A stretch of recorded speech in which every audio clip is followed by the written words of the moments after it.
എല്ലാവർക്കും നമസ്കാരം. എൻ്റെ യൂട്യൂബ് ചാനലായ rules are gods the staff class റൂമിലേക്ക് വീണ്ടും എല്ലാവരെയും ഞാൻ ഹാർദവമായി സ്വാഗതം ചെയ്യുന്നു. ഒരു കുറച്ച് നാളത്തെ ഇടവേളയ്ക്ക് ശേഷമാണ് നമ്മൾ വീണ്ടും ഈ ചാനലിലേക്ക് പുതിയ വീഡിയോസ് ഇടാൻ സാധിച്ചത്. വളരെ പ്രധാനപ്പെട്ട ഒരു വീഡിയോ ആണ് ഇത്തവണ ചെയ്യുന്നത്. അതായത് പേ ഫിക്സേഷനെ കുറിച്ച് PSCയുടെ അപ്പോയിൻമെൻറ്റുകളിലൂടെ ഒരു പോസ്റ്റിൽ നിന്ന് മറ്റൊരു പോസ്റ്റിലേക്ക് നമ്മളെ അപ്പോയിൻ്റ് ചെയ്യുമ്പോൾ, അല്ലെങ്കിൽ ബൈ ട്രാൻസ്ഫറായിട്ട് പോസ്റ്റിങ് കിട്ടും, അപ്പോയിൻമെൻറ്റ് കിട്ടുമ്പോൾ, അല്ലെങ്കിൽ മറ്റ് സ്ഥാപനങ്ങളിൽ നിന്ന് ഇൻ്റർ ഡിപ്പാർട്ട്മെൻ്റൽ ട്രാൻസ്ഫർ കിട്ടുമ്പോൾ ഒക്കെ എങ്ങനെയാണ് പേ ഫിക്സേഷൻ നടത്തുക എന്ന് പറയുന്നത് എല്ലാവരെയും സംബന്ധിച്ച് സംശയമുള്ള കാര്യമാണ്. അതുകൊണ്ടാണ് ഞാൻ പറഞ്ഞത്, ധാരാളം സംശയങ്ങൾ ഈ കാര്യത്തിൽ എന്നെ വിളിച്ച് ചോദിക്കുന്നുണ്ട്. അതുകൊണ്ടാണ് ഇത്തവണ വളരെ ബ്രീഫായിട്ട് ഒരു വീഡിയോ ചെയ്യുന്നത്. ഇതിൻ്റെ കണ്ടിന്യൂഷനായിട്ട് നമുക്ക് വീണ്ടും ചെയ്യാം. ഈ വീഡിയോ തുടങ്ങുന്നതിന് മുമ്പ് ഞാൻ നിങ്ങളെ ഒരിക്കൽ കൂടി ഓർമ്മിപ്പിക്കുന്നു, എൻ്റെ ഈ rules are gods the staff classroom എന്ന് പറയുന്ന ചാനലിലേക്ക് നിങ്ങൾ സബ്സ്ക്രൈബ് ചെയ്യുക. സബ്സ്ക്രൈബ് ചെയ്യാൻ വേണ്ടി സബ്സ്ക്രൈബ് ബട്ടൺ അമർത്തുക. അപ്പോൾ തെളിയുന്ന ബെൽ ബട്ടൺ കൂടി പ്രസ് ചെയ്താൽ നിങ്ങൾക്ക് എൻ്റെ ചാനലിലെ എല്ലാ വീഡിയോസും കൃത്യമായി കിട്ടും. അതിൽ പ്ലേലിസ്റ്റിലുണ്ട്. ആ പ്ലേലിസ്റ്റിൽ അതാത് വിഷയങ്ങൾ, KSR, account code, Indian audit and accounts വേറെ ഞാൻ നൽകിയിട്ടുണ്ട്. അപ്പോൾ അതെടുത്തിട്ട് നിങ്ങൾക്ക് കാര്യങ്ങൾ പഠിക്കാനും കൂടുതൽ വിശദമായി മനസ്സിലാക്കാനും കഴിയും. പരീക്ഷയൊക്കെ അടുത്ത് വരികയാണെന്ന് ഓർക്കുക. അക്കൗണ്ട് ടെസ്റ്റ് എക്സാം ഉടൻ തന്നെ ഉണ്ടാകും. അതുകൊണ്ട് വീണ്ടും നിങ്ങൾ സജീവമായിട്ട് ഈ ചാനലിലേക്ക് വരിക. ഇത്രയും പറഞ്ഞുകൊണ്ട് ഞാൻ വീഡിയോയിലേക്ക് കടക്കുന്നു. Fixation of pay on different occasions. ഞാൻ നേരത്തെ സൂചിപ്പിച്ച വിവിധ സന്ദർഭങ്ങളിൽ എങ്ങനെയാണ് പേ ഫിക്സേഷൻ, വിശേഷിച്ചും PSC അപ്പോയിൻമെൻറ്റ് കിട്ടി ജോലി നോക്കിക്കൊണ്ടിരിക്കുന്ന വേളയിൽ നിങ്ങൾക്ക് മറ്റൊരു PSC അപ്പോയിൻമെൻറ്റ് കിട്ടിയാൽ എങ്ങനെയാണ് അപ്പോയിൻമെൻറ്റ് എന്നൊക്കെയുള്ള കാര്യങ്ങളാണ്. അതിൽ appointment by PSC to a lower post. ഒരുപക്ഷെ നിങ്ങളെ അപ്പോയിൻ്റ് ചെയ്യുന്നത് മറ്റൊരു കേഡറിലേക്ക്, അതൊരു ലോവർ പോസ്റ്റ് ആവാം, അതൊരു ഹയർ പോസ്റ്റ് ആവാം, ഐഡൻറ്റിക്കൽ സ്കെയിലാവാം. അങ്ങനെ പല രീതിയിൽ ഉള്ള അപ്പോയിൻമെൻറ്റ് കിട്ടാം. അത് നമുക്ക് വേറെ ഒന്ന് അനലൈസ് ചെയ്തിട്ട് പഠിക്കാം. Suppose appointment by PSC to a lower post.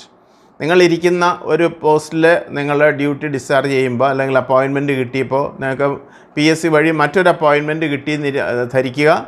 പക്ഷേ അതിൻ്റെ ടൈം സ്കെയിൽ നിങ്ങളിപ്പോൾ വാങ്ങുന്നതിനേക്കാൾ ലോവർ ടൈം സ്കെയിലാണ് എങ്കിൽ നിങ്ങൾ അങ്ങോട്ട് ട്രാൻസ്ഫറായി പോവുകയും ചെയ്യുന്നുവെങ്കിൽ എങ്ങനെയാണ് നിങ്ങളുടെ പേ ഫിക്സ് ചെയ്യുന്നതെന്നാണ് മനസ്സിലാക്കേണ്ടത്.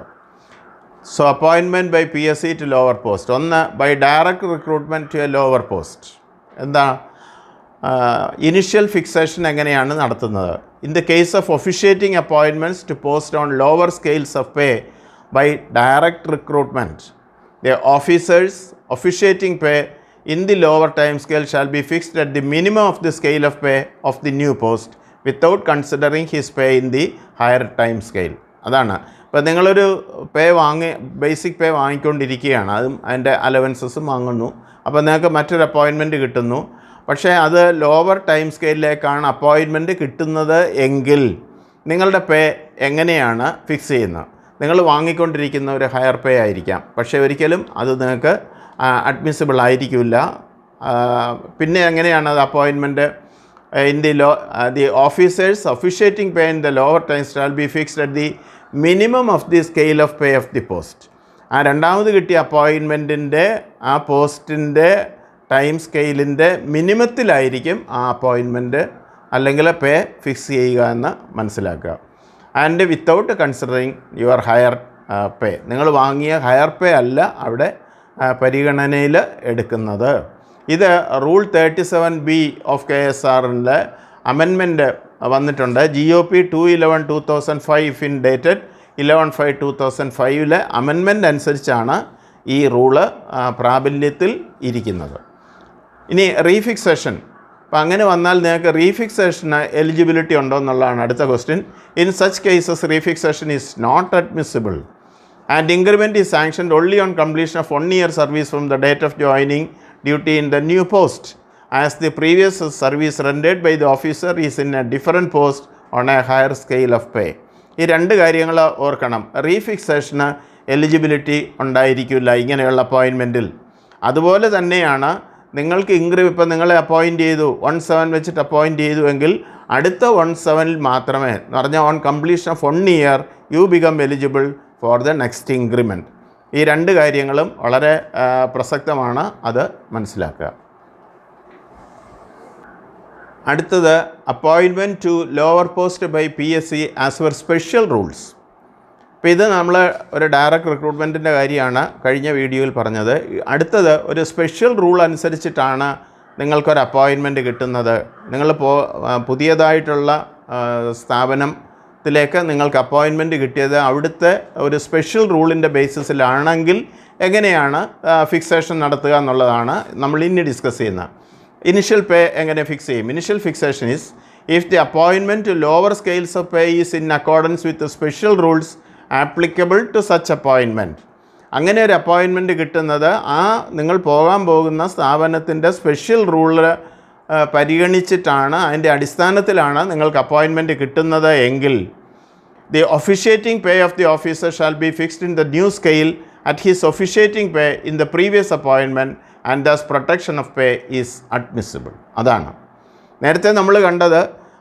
PSCയുടെ അപ്പോയിൻമെൻറ്റ് ഡയറക്റ്റ് റിക്രൂട്ട്മെൻറ്റ് വഴിയാണെങ്കിൽ നിങ്ങൾക്ക് പുതിയ സ്കെയിലിൻ്റെ ലോവർ പേയിലാണ് പേ ഫിക്സ് ചെയ്യുന്നതുകൊണ്ട്, ഇവിടെ ഒരു സ്പെഷ്യൽ റൂളിൻ്റെ ബേസിസിലാണ് നിങ്ങൾക്ക് അപ്പോയിൻമെൻറ്റ് കിട്ടുന്നതെങ്കിൽ you are eligible for a protection of pay. നിങ്ങൾ എത്രയാണോ പേ വാങ്ങിക്കൊണ്ടിരിക്കുന്നത് ആ പേ നിങ്ങൾക്ക് പുതിയ ലാവണത്തിൽ പ്രൊട്ടക്റ്റ് ചെയ്ത് കിട്ടും എന്നർത്ഥം. But such protection is not admissible in cases of reversion. പക്ഷേ ഒരു റിവേർഷനാണ് വരുന്നതെങ്കിൽ ഇങ്ങനെയുള്ള ഒരു പേ പ്രൊട്ടക്ഷൻ നിങ്ങൾക്ക് എലിജിബിൾ അല്ല. ദെൻ റീഫിക്സേഷൻ്റെ കാര്യത്തിൽ refixation is not admissible. Increment will be sanctioned only on completion of 1 year service in the lower post as this post is in no way connected with the post he held earlier. അതായത് ഇവിടെ ഒരു റീഫിക്സേഷൻ eligibility ഇല്ല. കാരണം റീഫിക്സേഷൻ്റെ അടിസ്ഥാന തത്വം എന്ന് പറയുന്നത് ഒരു പോസ്റ്റിൽ നിന്ന് നമ്മൾ മറ്റൊരു പോസ്റ്റിലേക്ക് പ്രൊമോട്ട് ചെയ്താൽ അതൊരു ഫീഡർ കാറ്റഗറി ആയിരിക്കണം. അതായത് നിങ്ങൾ ലോവർ പോസ്റ്റിൽ നിങ്ങൾക്കൊരു ലീൻ ഉണ്ടായിരിക്കും ആ സമയത്ത്. അങ്ങനെയാണെങ്കിൽ ഒരു സർട്ടിഫിക്കറ്റ് ഓഫ് ഒഫിസിയേഷൻ കൊടുത്തിട്ടാണ് നിങ്ങൾക്ക് റീഫിക്സേഷൻ എലിജിബിലിറ്റി വരുന്നത്. എന്ന് പറഞ്ഞാൽ you would continue to officiate in the lower post but for your promotion into the higher post എന്ന് പറയുന്ന ഒരു സർട്ടിഫിക്കറ്റാണ്. എന്ന് പറഞ്ഞാൽ നിങ്ങൾക്ക് പ്രൊമോഷൻ കിട്ടിയില്ലായിരുന്നു എങ്കിൽ നിങ്ങൾ ലോവർ പോസ്റ്റിൽ തുടരുമായിരുന്നു. ഇവിടെ അത് സാധ്യമല്ല. കാരണം ഒരു അപ്പോയിൻമെൻറ്റും മറ്റൊരു അപ്പോയിൻമെൻറ്റും അത് തമ്മിൽ ബന്ധമൊന്നുമില്ല.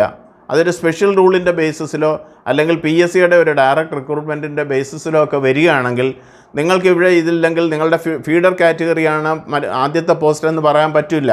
So that is why basically you are not eligible for a refixation. അപ്പോൾ അത് റീഫിക്സേഷൻ്റെ റൂൾ അറിഞ്ഞാൽ തന്നെ അറിയാം. അല്ലെങ്കിൽ തന്നെ ഈ നിയമമുണ്ട്.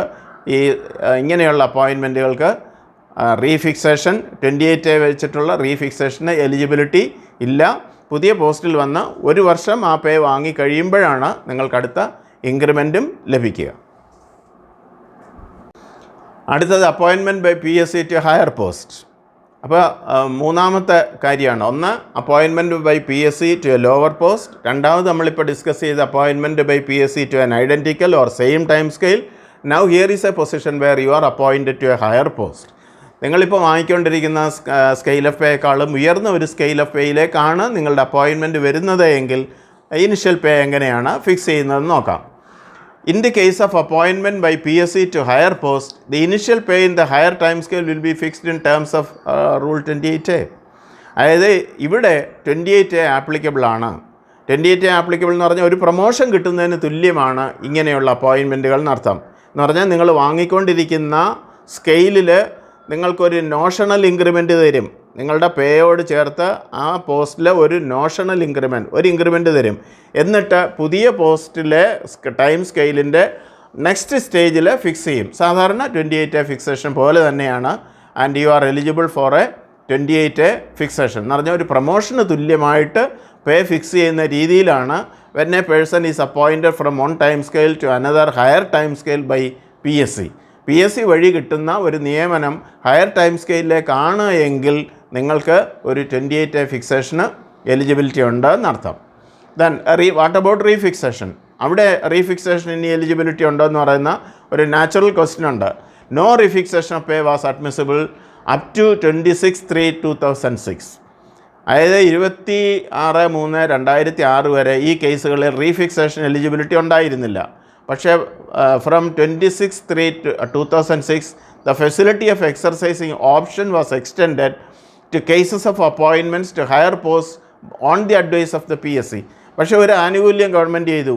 കാരണം PSCയുടെ അപ്പോയിൻമെൻറ്റിലാണ് നിങ്ങളൊരു ഹയർ പോസ്റ്റിലേക്ക് വരുന്നതെങ്കിൽ you have the option, you can decide the date on which your pay should be fixed. അതായത് താഴത്തെ നേരത്തെ ഉള്ള പോസ്റ്റിൽ ഒരു ഇൻക്രിമെൻറ്റ് ഡേറ്റ് വേണമെങ്കിൽ നിങ്ങൾക്ക് ഫിക്സ് ചെയ്യാം. അവിടെ വെച്ചിട്ട് നിങ്ങൾക്ക് ഈ ഹയർ ടൈം സ്കെയിലിൽ പേ ഫിക്സ് ചെയ്തൊരു 28A തരാം. അതിന് ഉള്ള എലിജിബിലിറ്റി ഉണ്ട്. The next increment in the higher post will be due on completion of 12 months from the date of coming over to the higher scale or from the date of option as the case may be. അങ്ങനെ നിങ്ങൾ option കൊടുത്തിട്ട് പേ fixation വാങ്ങിയാൽ അവിടുന്ന് പിന്നെ ഒരു വർഷം കഴിഞ്ഞിട്ടാണ് നിങ്ങളുടെ നെക്സ്റ്റ് ഇൻക്രിമെൻറ്റ്. അപ്പോൾ നമ്മൾ പറയുന്ന സ്ട്രിക്റ്റ് സെൻസിലെ 28A ഫിക്സേഷൻ അല്ല. ഒരു ഹയർ ടൈം സ്കെയിലിലേക്കാണ് നിങ്ങളുടെ അപ്പോയിൻമെൻറ്റ് വരുന്നത് എങ്കിൽ നിങ്ങൾക്ക് ഓപ്ഷൻ കൊടുക്കാം. അതൊരു ആനുകൂല്യമാണ്. കാരണം ആക്ച്വൽ ഡേറ്റ് ഓഫ് പ്രൊമോഷൻ തന്നെ നിങ്ങൾക്ക് പേ ഫിക്സേഷൻ വേണ്ട. നേരത്തെ വാങ്ങിക്കൊണ്ടിരുന്ന സ്കെയിലിൽ ഡേറ്റ് ഓഫ് ഇൻക്രിമെൻറ്റ് ഓപ്റ്റ് ചെയ്യാം. ആ ഡേറ്റ് വെച്ചിട്ടാവുമ്പോൾ ഒരു 28A ഫിക്സേഷൻ്റെ ആനുകൂല്യം നിങ്ങൾക്ക് കിട്ടും. ഇങ്ങനെയാണ് ഒരു ഹയർ ടൈം സ്കെയിലിലേക്കാണ് PSC വഴിയുള്ള ഒരു പുതിയ അപ്പോയിൻമെൻറ്റ് നിങ്ങൾക്ക് കിട്ടുമെങ്കിൽ പേ ഫിക്സ് ചെയ്യുന്നത്. അടുത്തത് appointment by PSC to identical scale. ഇപ്പം നമ്മൾ ഇതേവരെ ഡിസ്കസ് ചെയ്ത ഒരു ലോവർ സ്കെയിലിലേക്ക് പോകുന്ന കേസിലാണ്. ഇനി നിങ്ങൾ വാങ്ങിക്കൊണ്ടിരിക്കുന്ന സ്കെയിൽ ഓഫ് പേയ്ക്ക് തുല്യമായിട്ടുള്ള ഐഡൻറ്റിക്കൽ സ്കെയിൽ, അതേ സ്കെയിലിലുള്ള മറ്റൊരു അപ്പോയിൻമെൻ്റാണ് കിട്ടുന്നതെങ്കിൽ പേ എങ്ങനെയാണ് ഫിക്സ് ചെയ്യേണ്ടത്? അത് അടുത്ത വളരെ പ്രധാനപ്പെട്ട ഒരു ക്വസ്റ്റ്യനാണ്. അതിൻ്റെ ഇനിഷ്യൽ ഫിക്സേഷൻ നടത്തുന്നത് government have clarified wide letter number dated 12/7/2006 that in the case of officiating appointments to same or identical scales of pay protection is admissible. അതാണ് ഒരു ഐഡൻറ്റിക്കൽ സ്കെയിലിലേക്കാണ് നമ്മൾ പോകുന്നത് എങ്കിൽ ഈ 12/7/2006 ഗവൺമെൻറ് സർക്കുലറിൻ്റെ ബേസിസിൽ നിങ്ങൾക്ക് ഇവിടെ വാങ്ങിയ പേ അതുപോലെ തന്നെ പുതിയ സ്ഥലത്തും പ്രൊട്ടക്റ്റ് ചെയ്ത് അല്ലെങ്കിൽ പുതിയ പോസ്റ്റിലും പ്രൊട്ടക്റ്റ് ചെയ്ത് ലഭ്യമാക്കും എന്നർത്ഥം. Then proviso to rule 37B, KSRലെ റൂൾ 37B ഒക്കെ നമ്മൾ ഡിസ്കസ് ചെയ്ത് കഴിഞ്ഞതാണ്. അതിൻ്റെ ഒരു പ്രൊവിസോയിൽ എന്താ പറയുന്നത്? ഇങ്ങനെയുള്ള അപ്പോയിൻമെൻറ്റുകളിൽ it states that an officer shall count the period during which he drew that pay on such last and any previous occasion for increment in the stage of time scale equivalent to that pay എന്ന് പറഞ്ഞാൽ identical സ്കെയിലിലേക്കാണ് വരുന്നത്. നിങ്ങൾ വാങ്ങിക്കൊണ്ടിരുന്ന പേ ഇവിടെ നിങ്ങൾക്ക് protect ചെയ്തും കിട്ടും. ഈ സാഹചര്യത്തിൽ നിങ്ങൾ ആദ്യത്തെ പോസ്റ്റിൽ ഒരു 6 മാസം പേ വാങ്ങിക്കൊണ്ടിരുന്നു എങ്കിൽ നിങ്ങൾക്ക് അതേ പേ ഇവിടെ പ്രൊട്ടക്റ്റ് ചെയ്ത് കിട്ടും എന്നുള്ളത് കൊണ്ട് ഈ 6 മാസം കൂടെ കൺസിഡർ ചെയ്ത് പുതിയ ലാവണത്തിൽ 6 മാസം കൂടി കംപ്ലീറ്റ് ചെയ്ത് 1 ഇയർ ആകുമ്പോൾ 6 മാസം 12 മാസം കംപ്ലീറ്റ് ചെയ്യുമ്പോൾ you become eligible for 1 increment. അതാണ് അതിൻ്റെ ഏറ്റവും കാതലായ ഭാഗം. So you are eligible for that period to be counted for increment എന്നർത്ഥം. As such increment in the new post will be admissible with effect from the date of increment in the earlier appointment. അപ്പോൾ നേരത്തെ നിങ്ങൾക്ക് date of increment പഴയ പോസ്റ്റിൽ ഏതായിരുന്നോ നിങ്ങളുടെ date of increment, ആ date of increment തന്നെ ഈ പുതിയ പോസ്റ്റിലും ഒബ്സർവ് ചെയ്യപ്പെടും, അല്ലെങ്കിൽ അത് സംരക്ഷിക്കപ്പെടും എന്ന അർത്ഥം. അടുത്ത എല്ലാവരും റേസ് ചെയ്യുന്നൊരു ക്വസ്റ്റ്യനുള്ള ഒരു ബൈ ട്രാൻസ്ഫർ അപ്പോയിൻമെൻ്റ് ഒക്കെയാണ് എങ്കിൽ, ഇപ്പോൾ ഉദാഹരണത്തിന് ഒരു ഹൈസ്കൂളിലിരിക്കുന്ന ഒരു HSA ബൈ ട്രാൻസ്ഫറായിട്ട് ഒരു ഹയർ സെക്കൻഡറി സ്കൂളിലേക്ക് അപ്പോയിൻ്റ് ചെയ്യുകയാണെങ്കിൽ എങ്ങനെയാണ് പേ ഫിക്സ് ചെയ്യുന്നതെന്ന് ധാരാളം ചോദ്യങ്ങൾ വരാറുണ്ട്. അതിൻ്റെ ഒരു മറുപടിയാണ് നമ്മൾ ഈ വീഡിയോയിലൂടെ തരാൻ ശ്രമിക്കുന്നത്. Appointment by PSC to an identical scale by transfer അപ്പോയിൻമെൻ്റ് ആണ്. ഇനിഷ്യൽ ഫിക്സേഷൻ എങ്ങനെ നടത്തും? Government have clarified by the letter dated 12/7/2006 that in the case of officiating appointments to same or identical scales of pay protection is admissible. ഇപ്പോൾ ഒരു by transfer അപ്പോയിൻമെൻ്റ് ആണ് കിട്ടുന്നത് എങ്കിൽ നിങ്ങൾക്ക് ആ വാങ്ങിയ പേ പ്രൊട്ടക്റ്റ് ചെയ്ത് കിട്ടാനുള്ള സാധ്യതയുണ്ട്. അങ്ങനെയല്ല, പേ പ്രൊട്ടക്റ്റ് ചെയ്ത് കിട്ടും, സാധ്യതയെന്നല്ല, ആ പേ നിങ്ങൾക്ക് പ്രൊട്ടക്റ്റ് ചെയ്ത് കിട്ടാനുള്ള എലിജിബിലിറ്റി അർഹതയുണ്ട് എന്നർത്ഥം. So your pay will be protected. അതെങ്ങനെയാണ്? ബൈ ട്രാൻസ്ഫർ അപ്പോയിൻമെൻ്റ് ആണ് എങ്കിൽ, ഒരു കേഡറിൽ നിന്ന് മറ്റൊരു കേഡറിലേക്കാണ് ഒരു അപ്പോയിൻമെൻറ്റ് വരുന്നതെങ്കിൽ നിങ്ങൾക്ക് പേ പ്രൊട്ടക്ഷനുള്ള എലിജിബിലിറ്റി ഉണ്ട്. ഇനി what about refixation? Admissible as proviso to Rule 37B states that an officer shall count the period during which he drew that pay on such a last and any previous occasion for increment in the stage of time scale equivalent to that pay. As such, increment in the new post will be admissible with effect from the date of increment in the earlier post. ഇവിടെ ഒരു റീഫിക്സേഷൻ അല്ല. റീഫിക്സേഷന് പകരം നിങ്ങളിപ്പോൾ by transfer കിട്ടുമ്പോൾ നിങ്ങൾ HSA ആയിരുന്നു, ആ HSA ആയിട്ട് എത്ര മാസം സർവീസ് ഉണ്ടായിരുന്നോ, അല്ലെങ്കിൽ ആ ഡേറ്റ് ഓഫ് ഇൻക്രിമെൻ്റ് എന്നാണോ, അവിടുന്ന് ഒരു വർഷം കഴിയുന്ന ഡേറ്റിൽ നിങ്ങൾക്ക് അടുത്ത ഇൻക്രിമെൻറ്റിന് എലിജിബിലിറ്റി ഉണ്ടാകും. അതാണ് ബൈ ട്രാൻസ്ഫർ അപ്പോയിൻമെൻറ്റ് വഴി നിങ്ങൾക്ക് മറ്റൊരു പോസ്റ്റിലേക്ക് അപ്പോയിൻമെൻറ്റ് കിട്ടുമ്പോൾ പേ ഫിക്സ് ചെയ്യുന്ന രീതി എന്നർത്ഥം. അടുത്തത് അപ്പോയിൻമെൻറ്റ് ബൈ ഇൻ്റർ ഡിപ്പാർട്ട്മെൻറ്റൽ ട്രാൻസ്ഫറാണ്. അതായത് ഒരു ഡിപ്പാർട്ട്മെൻറ്റിൽ നമ്മൾ ജോലി നോക്കിക്കൊണ്ടിരിക്കുമ്പോൾ മറ്റൊരു ഡിപ്പാർട്ട്മെൻറ്റിലേക്ക് നിങ്ങൾക്ക് പോകാൻ ആഗ്രഹം തോന്നിയാൽ അവിടെ എങ്ങനെയാണ് പേ ഫിക്സ് ചെയ്യുന്നതെന്നുള്ളതാണ് നമ്മളിനി നോക്കുന്നത്. ഇനിഷ്യൽ ഫിക്സേഷൻ എങ്ങനെ നടത്തും? In the case of officiating appointments to post carrying identical scales of pay in the new scale shall be fixed at the officiating pay in the previous appointment. Thus, protection of pay is admissible. Such a protection will not be available in the case of reversions. അപ്പോൾ നിങ്ങളൊരു പോസ്റ്റിൽ officiate ചെയ്യുകയാണ്, officiating അപ്പോയിൻമെൻറ്റും substantive അപ്പോയിൻമെൻറ്റൊക്കെ പറഞ്ഞാണ്. അപ്പോൾ സ്ഥിരമായ ഒരു ലാവണത്തിൽ ജോലി ചെയ്യുന്നു എന്നർത്ഥം. അവിടെ in the case of officiate to post carrying identical scale of pay, അതേ ടൈം സ്കെയിലിലേക്കാണ് മറ്റൊരു ഡിപ്പാർട്ട്മെൻറ്റിലേക്ക് നിങ്ങൾ appointment by transfer, departmental transfer വാങ്ങുന്നതെങ്കിൽ നിങ്ങളുടെ പേ അതേ സ്റ്റേജിൽ തന്നെ എന്ത് പേ ആണോ നിങ്ങൾ നേരത്തെ വാങ്ങിക്കൊണ്ടിരുന്ന ആ പേ തന്നെ പ്രൊട്ടക്റ്റ് ചെയ്ത് ലഭിക്കുന്നതാണ് എന്നർത്ഥം. പക്ഷേ such protection will not be available in the case of reversions. പക്ഷേ ഒരു റിവേർഷനാണ് സംഭവിക്കുന്നതെന്നുണ്ടെങ്കിൽ ഒരിക്കലും ഈ പേ പ്രൊട്ടക്ഷന് എലിജിബിലിറ്റി ഇല്ല എന്നർത്ഥം. അപ്പോൾ ന്യൂസ് ടൈം സ്കെയിലിൽ officiating pay in the previous അപ്പോയിൻമെൻറ്റിൽ കിട്ടിയത് തന്നെ നിങ്ങൾക്ക് ലഭിക്കുന്ന അർത്ഥം. ഇനി ഇൻക്രിമെൻറ്റിനെ സംബന്ധിച്ച് എങ്ങനെയാണ്? Officers transferred from one unit to another within the same subordinate service or to another such service will be allowed to count their previous service towards increment, leave, pension, gratuity etcetera. അപ്പോൾ ഒരു ഡിപ്പാർട്ട്മെൻറ്റിൽ നിന്നും മറ്റൊരു ഡിപ്പാർട്ട്മെൻറ്റിലേക്കാണ് പോകുന്നതെങ്കിൽ അവിടെ നിങ്ങൾ സേവനം അനുഷ്ഠിച്ച കാലത്തുള്ള പീരീഡ് ഇൻക്രിമെൻറ്റിന് കണക്കാക്കും. നിങ്ങൾ അവിടെ ഏൺ ചെയ്ത ലീവ് ക്യാരി ഓവർ ചെയ്യും. നിങ്ങൾക്ക് ആ പീരീഡ് ക്വാളിഫയിങ് സർവീസായിട്ട് കണക്കാക്കും. അതുപോലെ ഗ്രാറ്റുവിറ്റിക്കും എല്ലാ പെൻഷൻ ആനുകൂല്യങ്ങൾക്കും അത് കൺസിഡർ ചെയ്യും എന്നർത്ഥം. As such, increment in the new post is admissible with effect from the date of increment in the previous appointment. അപ്പോൾ നിങ്ങൾക്ക് ഒരു ഡിപ്പാർട്ട്മെൻറ്റിൽ നിന്ന് മറ്റൊരു ഡിപ്പാർട്ട്മെൻറ്റിലേക്ക് നിങ്ങളുടെ ട്രാൻസ്ഫർ വാങ്ങിയാൽ, അപ്പോയിൻമെൻറ്റ് ബൈ ട്രാൻസ്ഫർ ആണ് എങ്കിൽ നിങ്ങൾ വാങ്ങിക്കൊണ്ടിരുന്ന പേ പുതിയ ഡിപ്പാർട്ട്മെൻറ്റിലും ലഭിക്കും എന്നർത്ഥം. What about the increment? Increment എന്താണ്? പ്രീവിയസ് ഡിപ്പാർട്ട്മെൻറ്റിൽ എന്നായിരുന്നോ നിങ്ങളുടെ ഡേറ്റ് ഓഫ് ഇൻക്രിമെൻറ്റ്, ആ ഇൻക്രിമെൻറ്റ് ഡേറ്റ് നിങ്ങൾക്ക് പുതിയ ഡിപ്പാർട്ട്മെൻറ്റിലും പ്രൊട്ടക്റ്റ് ചെയ്ത് കിട്ടും. അതുപോലെ ലീവ് ക്യാരി ഓവർ ചെയ്യും, എല്ലാ പെൻഷൻ ആനുകൂല്യങ്ങളും കിട്ടും. ആ പീരീഡ് ക്വാളിഫയിങ് സർവീസാണ്. കാരണം it is after all a service you have rendered in another government department. അതാണ് കാര്യം. As such, increment in the new post is admissible with effect from the date of increment in the previous appointment. നേരത്തെ വാങ്ങിയ date of increment തന്നെയായിരിക്കും. But inter departmental transferee will have to undergo probation afresh as per special rules of the department. പക്ഷേ നിങ്ങൾ പുതിയ ഡിപ്പാർട്ട്മെൻറ്റിലേക്ക് വരുമ്പോൾ ആ ഡിപ്പാർട്ട്മെൻറ്റിൻ്റെ special rule അനുസരിച്ചിട്ടുള്ള പ്രൊബേഷനിൽ നിങ്ങളെ ഒരു പുതിയ അപ്പോയിൻമെൻറ്റ് ലഭിച്ച ആളിനെ പോലെ ആയിരിക്കും. നിങ്ങൾക്ക് ആദ്യം മുതൽ തന്നെ അവിടെ ഡേറ്റ് ഓഫ് അപ്പോയിൻമെൻറ്റ് മുതൽ നിങ്ങളെ പ്രൊബേഷനിൽ ഇരുത്തി പ്രൊബേഷൻ ഡിക്ലെയർ ചെയ്ത് ലഭിക്കേണ്ടതായിട്ടും ഉണ്ട്. അടുത്തത് വളരെ പ്രധാനപ്പെട്ട ഒരു വീഡിയോ ആണ്. കാരണം appointments to municipal common service or panchayat common service. ഇപ്പോൾ നിങ്ങളൊരു ഗവൺമെൻറ് എംപ്ലോയി ആയിട്ടിരിക്കുമ്പോൾ നിങ്ങൾക്കൊരു മുനിസിപ്പൽ കോമൺ സർവീസിലേക്കോ പഞ്ചായത്ത് കോമൺ സർവീസിലേക്കോ ഒക്കെയാണ് നിങ്ങൾക്ക് അപ്പോയിൻമെൻറ്റ് കിട്ടുന്നതെങ്കിൽ എങ്ങനെ ഗവൺമെൻറ്റിൻ്റെ സർവീസ് പീരീഡ് കണക്കാക്കുമോ, എങ്ങനെയാണ് പേ ഫിക്സ് ചെയ്യുന്നതെന്നൊക്കെ ഒരുപാട് സംശയങ്ങളുണ്ട്.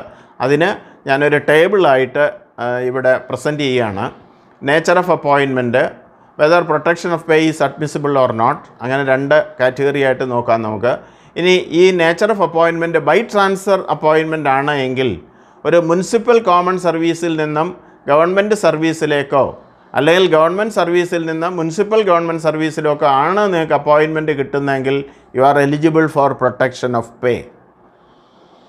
അതുപോലെ ഒരു പഞ്ചായത്ത് കോമൺ സർവീസിൽ നിന്ന് ഗവൺമെൻറ് സർവീസിലേക്കോ അല്ലെങ്കിൽ ഗവൺമെൻറ് സർവീസിൽ നിന്ന് പഞ്ചായത്ത് കോമൺ സർവീസിലേക്കോ ആണ് നിങ്ങൾക്ക് ബൈ ട്രാൻസ്ഫർ അപ്പോയിൻമെൻറ്റ് കിട്ടുന്നെങ്കിൽ again you are admissible for protection of pay that you have drawn. പഞ്ചായത്തിൽ വാങ്ങിയ പേ ഗവൺമെൻറ്റിലേക്ക് പോകുമ്പോൾ പ്രൊട്ടക്റ്റ് ചെയ്യും, ഗവൺമെൻറ്റിൽ ഇരിക്കുമ്പോൾ വാങ്ങിയ പേ പഞ്ചായത്ത് കോമൺ സർവീസിലേക്ക് പോകുമ്പോഴും പ്രൊട്ടക്റ്റ് ചെയ്ത് കിട്ടും എന്നർത്ഥം. ഇനി ബൈ ഡയറക്റ്റ് അപ്പോയിൻമെൻറ്റ്, PSC വഴിയാണ് നിങ്ങൾക്ക് ഒരു അപ്പോയിൻമെൻറ്റ് കിട്ടുന്നതെങ്കിലത്തെ അവസ്ഥ എന്താണ്? Municipal common service to government service or vice versa. അതായത് മുനിസിപ്പൽ കോമൺ സർവീസിലിരിക്കുമ്പോൾ നിങ്ങൾ നേരത്തെ ഒരു PSC ടെസ്റ്റ് എഴുതിയിട്ടുണ്ടായിരുന്നു, അതുവഴി നിങ്ങൾക്കൊരു പുതിയ അപ്പോയിൻമെൻറ്റ് ഓർഡർ ഗവൺമെൻറ് ഡിപ്പാർട്ട്മെൻറ്റിലേക്ക് കിട്ടുന്നുവെങ്കിൽ you are not eligible for any protection of pay. You note that point.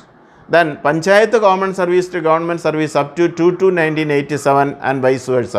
1987 വരെ ഒരു പഞ്ചായത്ത് കോമൺ സർവീസിൽ നിന്ന് ഗവൺമെൻറ് സർവീസിലേക്ക് ഡയറക്റ്റ് അപ്പോയിൻമെൻ്റ് ആയിട്ടാണ് കിട്ടുന്നതെങ്കിൽ അഗെയിൻ നിങ്ങൾക്ക് 2/2/87 വരെ ഈ പ്രൊട്ടക്ഷന് എലിജിബിലിറ്റി ഇല്ലായിരുന്നു. എന്ന് പറഞ്ഞാൽ 3/2/1987 മുതൽ ഇപ്പോൾ പ്രൊട്ടക്ഷന് എലിജിബിലിറ്റി ഉണ്ട്. അതുപോലെ തന്നെയാണ് ഗവൺമെൻറ് സർവീസിൽ നിന്ന് പഞ്ചായത്ത് കോമൺ സർവീസിലേക്ക് 3/2/87 ശേഷമാണ് പോകുന്നതെങ്കിൽ നിങ്ങൾക്ക് ആ പ്രൊട്ടക്ഷന് എലിജിബിലിറ്റി ഉണ്ട്. അടുത്തത് ഇൻ്റർ ഡിപ്പാർട്ട്മെൻറ്റ് ട്രാൻസ്ഫർ ബൈ റിവേർഷൻ. ഒരു ഇൻ്റർ ഡിപ്പാർട്ട്മെൻറ്റ് ട്രാൻസ്ഫർ റിവേർഷനോട് കൂടിയാണ് ലഭിക്കുന്നതെങ്കിലത്തെ അവസ്ഥ എന്താണെന്ന് നമുക്ക് നോക്കാം.